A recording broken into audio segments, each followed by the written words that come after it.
As we know, staples of Thanksgiving cooking include turkey and pumpkin pie, and given the holiday season, nutmeg.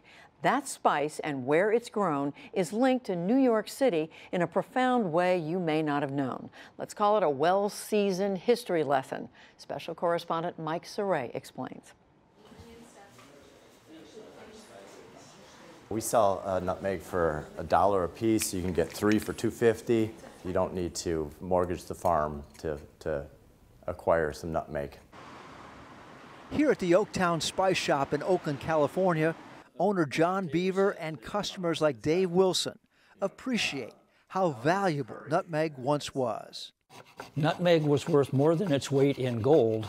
It was extremely expensive because it only came from such a tiny place. That tiny place was one of the Spice Islands in the Banda Sea in eastern Indonesia. Columbus was trying to find a shortcut to get there when he accidentally discovered the Americas. Back in the 15th century, it was the race for spice, and all the European colonial powers were trying to find the origins of spice. The infamous Dutch East India Company, one of the first IPOs, was formed so the Dutch could monopolize the nutmeg trade. And they did for more than 2 centuries through a brutal and often genocidal domination of the local Bandanese and a bloody colonial standoff with the British. The Dutch ultimately traded their rights to Manhattan Island, also known as New Amsterdam, to the British for their island of Bandaroon, the only place in the world where nutmeg was grown at the time. And colonies they have seized or retained from the other party. A play commemorating the bittersweet anniversary of that trade, 350 years ago, was performed both in New York and Indonesia this summer. Ron Jenkins, a professor at Wesleyan University, based it on his field research of the nutmeg trade. U.S. Ambassador to Indonesia, Joseph Donovan, a New Yorker himself, participated in the local celebrations in Banda last month, despite the fact the local Bandanese had no say in the historic deal for control of their islands. After all, it was signed by the English and the Dutch in 1657.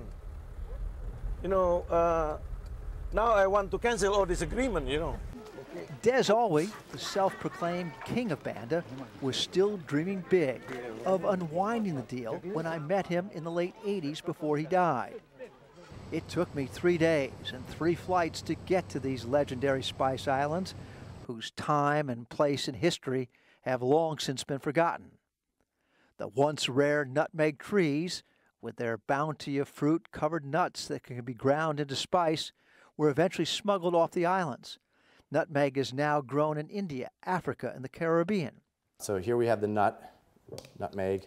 I'm going to crack it open. It's like a walnut.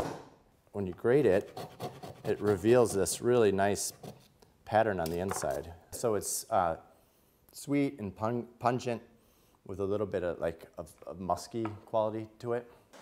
There's a lot of interest in nutmeg at the holidays. You find it in like mashed potatoes, or you could find it in maybe spinach dishes the holidays, but also your pumpkin pie would have it, or a little garnish on top of your eggnog. Spices were originally used for medicinal purposes as much as they were for cooking during the Middle Ages and Renaissance periods. It was the snake oil of the time. It was considered an aphrodisiac. It was considered a calmative. It was considered a purgative.